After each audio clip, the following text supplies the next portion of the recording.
The water of Lake Starnberg was freezing on the night of June 13th, 1886. A storm was brewing over Bavaria.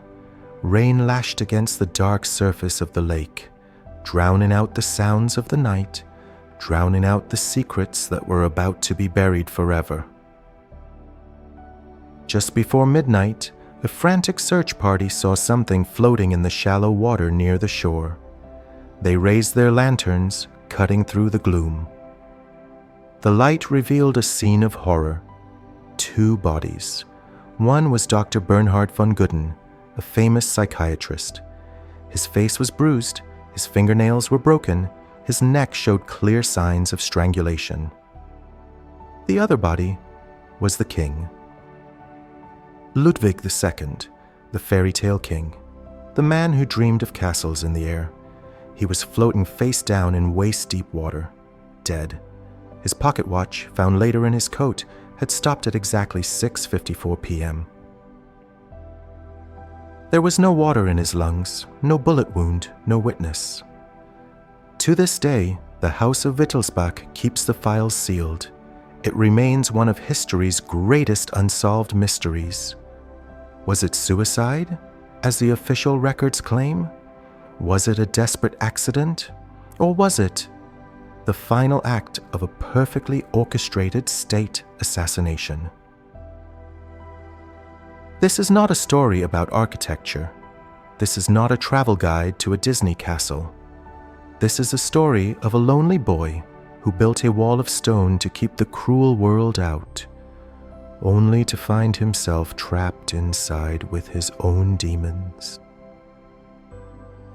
To understand the death, we must understand the life that preceded it. Ludwig was born into a world of velvet and ice at Nymphenburg Palace in 1845. He was a crown prince, the golden child of the Wittelsbach dynasty, a family that had ruled Bavaria for 700 years. But the gold was cold. His father, King Maximilian, was a distant intellectual man who saw Ludwig not as a son, but as a successor. He believed in discipline above affection. His mother, Queen Marie of Prussia, was equally detached. She once described her own son as having a strange disposition. Ludwig's childhood was a brutal regime. Up at 5 a.m., lessons in French, Latin, history, and military strategy until dusk. If he dropped a book, he was caned. If he showed emotion, he was ignored. He was often starved of money, forced to buy gifts for his parents with his own meager allowance, only to have those gifts rejected. Ludwig learned early that the real world was a place of pain and rejection. So, he escaped. He retreated into the only place where he felt safe, his own imagination. He devoured legends of Germanic knights, of dragons and holy grails. He became obsessed with the Knight of the Swan, Lohengrin, a mythical hero who arrives on a boat pulled by a white swan to save the innocent. Ludwig didn't just admire Lohengrin, he became him. He began to dress up in costumes. He acted out plays in the empty, echoing halls of the palace. He was building a shield of fantasy to protect his fragile heart from a reality that felt too sharp to touch. But fantasy cannot stop the march of destiny. In 1864, King Maximilian died suddenly.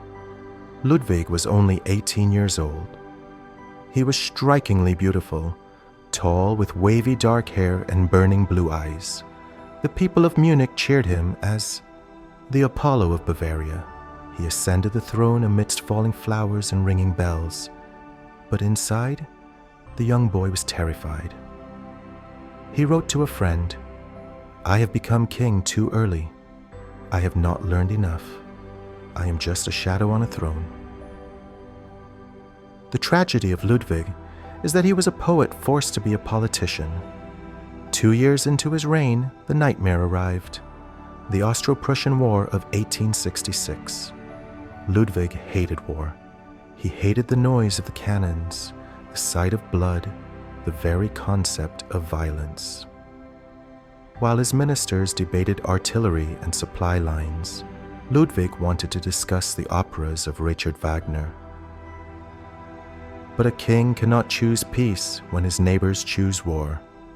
Against his will, he signed the mobilization orders.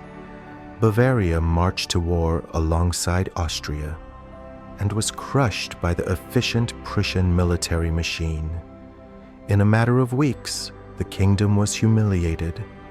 Bavaria lost its independence, becoming a servant state to the mighty Prussian Empire. For Ludwig, this was the death of his soul. He realized he was merely a puppet king, a monarch with a crown but no power. He could sign papers, but he could not decide the fate of his own country. The real world had betrayed him once again. And so, he made a decision that would change the landscape of history. He turned his back on Munich.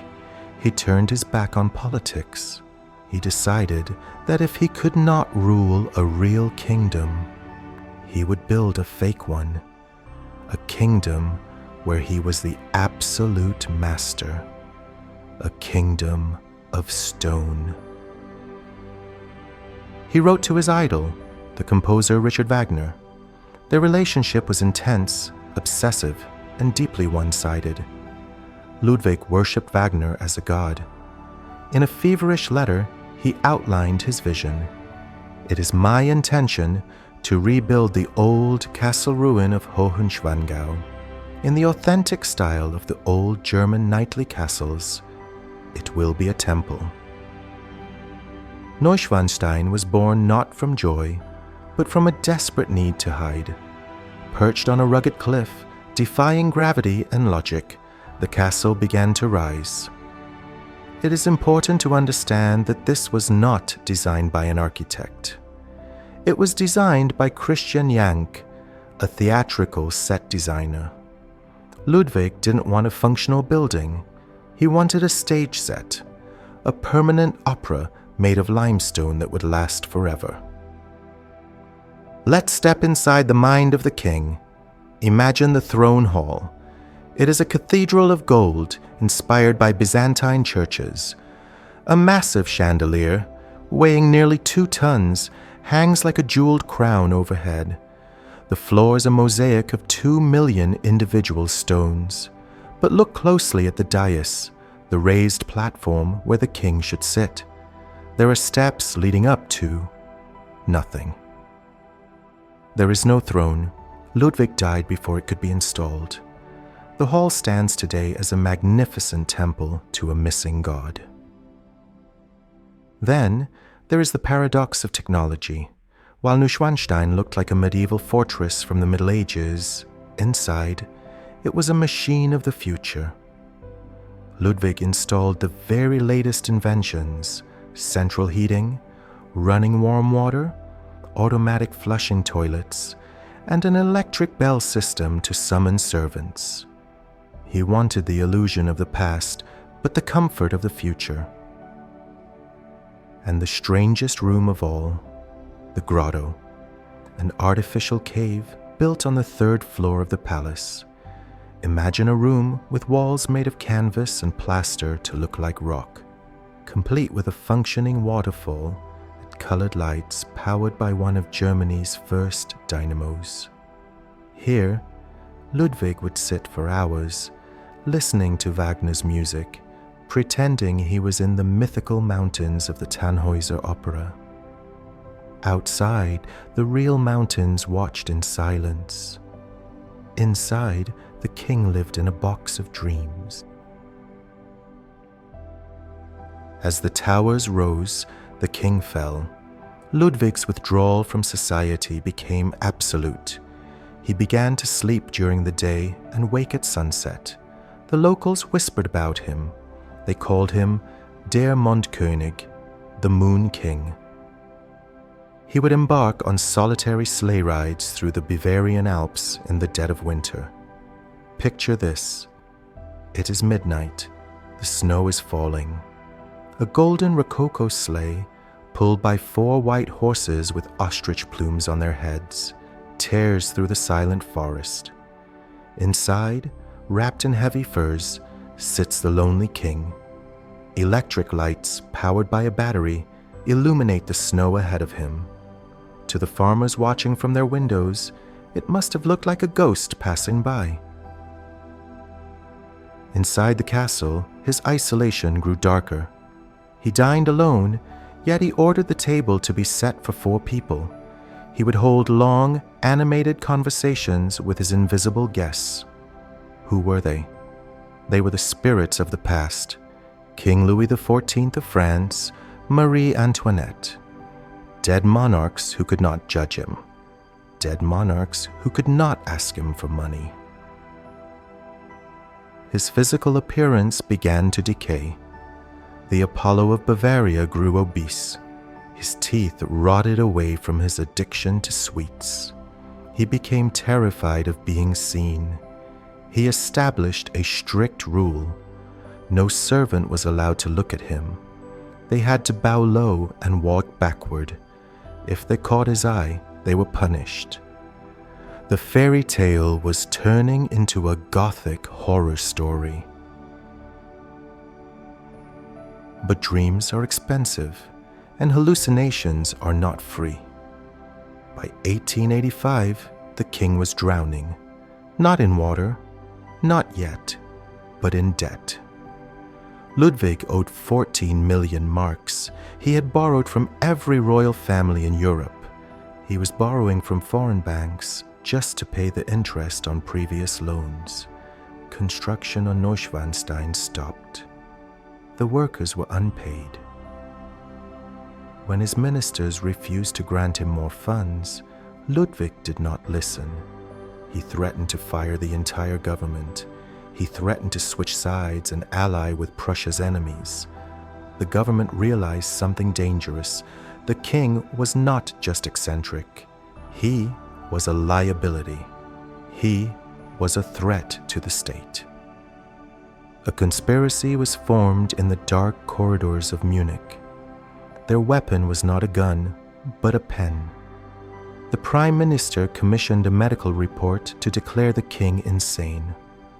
Leading the charge was Dr. Bernhard von Gudden, the director of the Munich asylum. The report they produced was a masterpiece of fabrication. They cited his shyness. They cited his imaginary friends. They cited his excessive spending on useless buildings. They diagnosed him with paranoia. But there was one glaring problem with their diagnosis.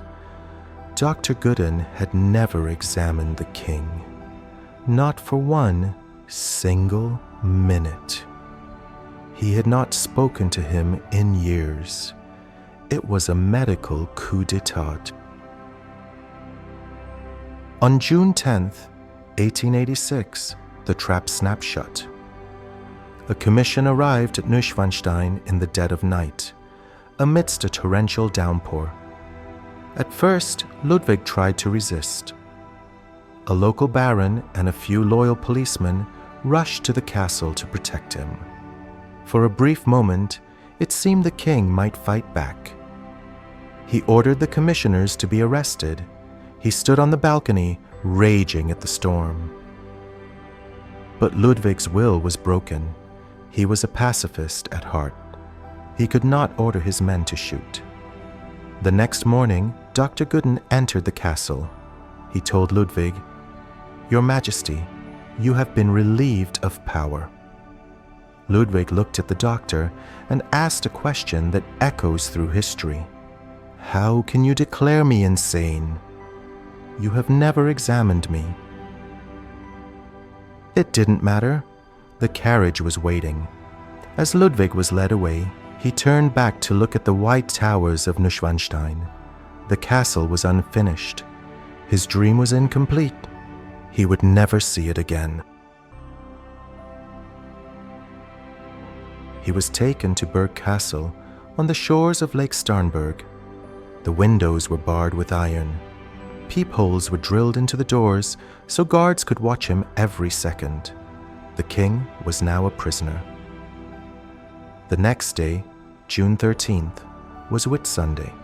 The king appeared calm. Unusually calm, he ate a large dinner. He spoke rationally. At 6 p.m., he asked Dr. Gooden to accompany him for a walk in the park. The doctor, perhaps arrogant in his victory, agreed. He made a fatal mistake. He ordered the guards to stay behind. "No need," he told them. "The king is docile." The two men walked out into the park, under the trees, into the twilight.